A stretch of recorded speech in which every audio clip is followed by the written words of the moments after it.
এই জাপানের মানুষ যে অনেক দিন বাঁচে এবং তাদের শরীরের চামড়া সহজে ঘুষ ধরে না, তার অন্যতম প্রধান যে মেইন কজেস আমি খুঁজে বের করছি, অন্যতম প্রধান কজেস খুঁজে বের করছি, এটা হলো যে ওরা প্রচুর পরিমাণে চা খায়। হ্যাঁ, এই যে দেখেন এই জুসের মতো চা পাওয়া যায় যেখানে সেখানে, এই বোতলে প্যাকেজিং করা, এটা হলো চা। এটা ঠান্ডায় যেভাবে যে টেম্পারেচারে আছে এইভাবে খাই আর কি, এটা গরম লাগে না। তো আমরা গরম খেয়ে যে পরিমাণ ক্যালোরি পাই, এটা এইভাবে খেয়ে তার থেকে বেশি ক্যালোরি, এতে ক্যালোরি ভাগ করে দেওয়া আছে। তো এটা হলো চা, এখানে অনেকগুলো চা রাখা আছে। এই যে এটা চা, এটা এক বোতলের দাম 128 টাকা,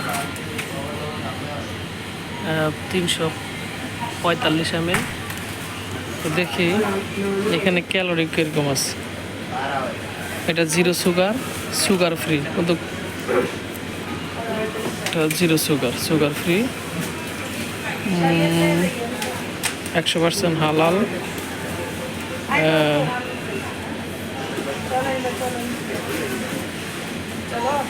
গ্রিন টি বেভারেজ, এই যে লেখা আছে গ্রিন টি বেভারেজ।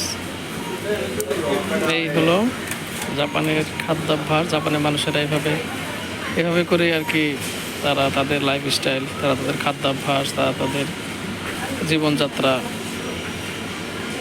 চালাচ্ছে।